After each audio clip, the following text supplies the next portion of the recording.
Start with overnight, European media were reporting that Panathinaikos are keen to lure Jordan over to the club. Have you been approached by them, or has the club been approached by them in any way? No, I'm not in the business of dealing with rumours. Is there a rumour, or has Jordan approached you at all in regards to that report? Strictly a rumour. Is there a process in place where a club could approach you and try to get a player to be released? Not in my time as head coach of the Perth Wildcats.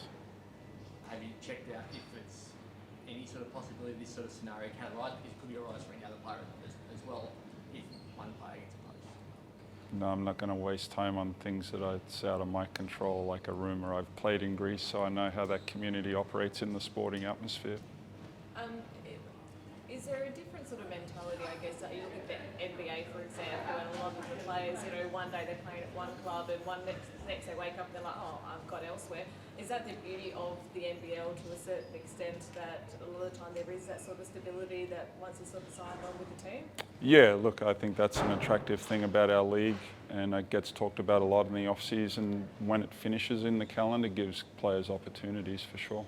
How has Jordan been? Of course, was in the second five. How has he responded to that, and did you get what you needed from him the other night with the win? Yeah, look, I would say he responded very well. Like, he knew what was going on last week. He responded well in practice, and then you saw the results in the game, both for himself and for our team. If we're getting constantly asked questions about the reports last night, he's going to get badgered by his mates, family, all that stuff. Have you spoken to him to make sure that he's settled and calm about suddenly being trusted with this sort of spotlight?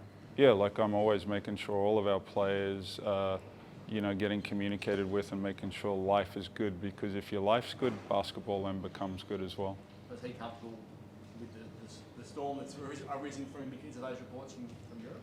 Yeah, like, they're rumours, so, that happens in any sport, a lot of speculation and rumour.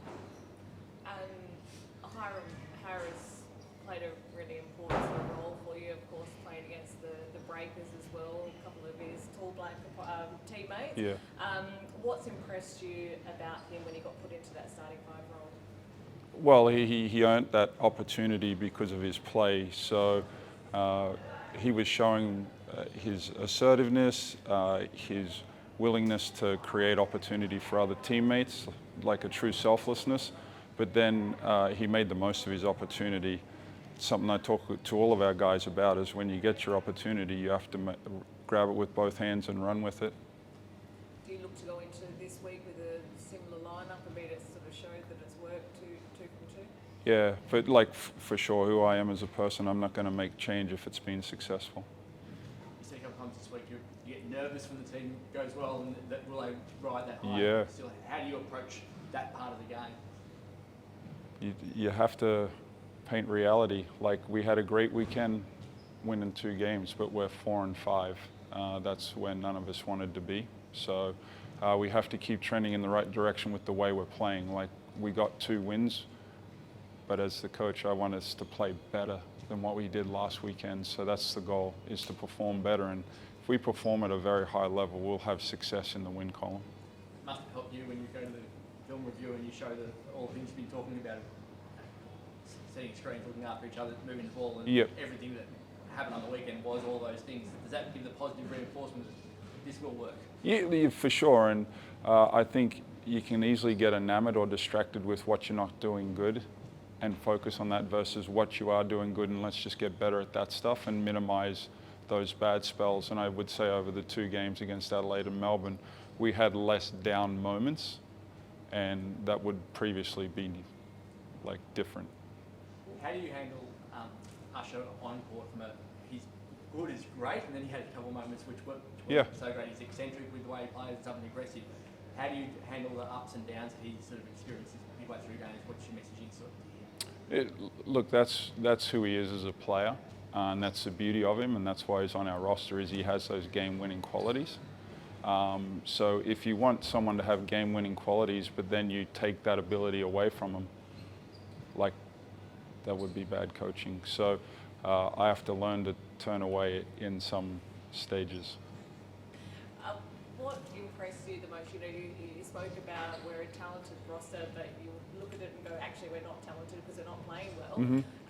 When you look at the last 2 games, where have you seen the most improvement from the team? Just our commitment to compete for as close to 40 minutes as possible, and that shows up like rebounding, our defensive effort, but mostly rebounding and to out-rebound those teams on the weekend, and especially on the offensive glass. That was very pleasing to see. Breakers, I mean, you're taking a look at them now. What are your expectations of them? Oh, they're going to come fired up. Their record is 2-5. Told the team, like, take us 7 days ago, we're in a similar situation where the record probably does not reflect who they are. Their point differential is 1.5 per game. So they're right there. So if you just look at their record and go, that's who they are, they're 2-5. No, it'll be a long night if we have that mentality. This one's a little bit more obscure, but it's probably more since your time when you're assistant coach with the Boomers. Of course, Olympics coming up. Paddy Mills has been a star for Australia for such a long time, not really getting many minutes at all with Atlanta. How much of an issue is that? Do you get on the phone and go, hey mate, you can come get some minutes here with us? But as a coach, do you want to be seeing your Aussie players getting minutes, and is it a concern for you? Look, having been around Paddy at Tokyo, he's ultimate professional, and I don't know how many minutes he's not getting right now with Atlanta, but that previous year leading up to Tokyo, he played minimal minutes as well. So he's the ultimate professional, and when he puts on that green and gold, it's something special. Short week, is everyone healthy? Yes. Yep. No, we'll be full tilt. Cool. Excellent. Thank you. No worries.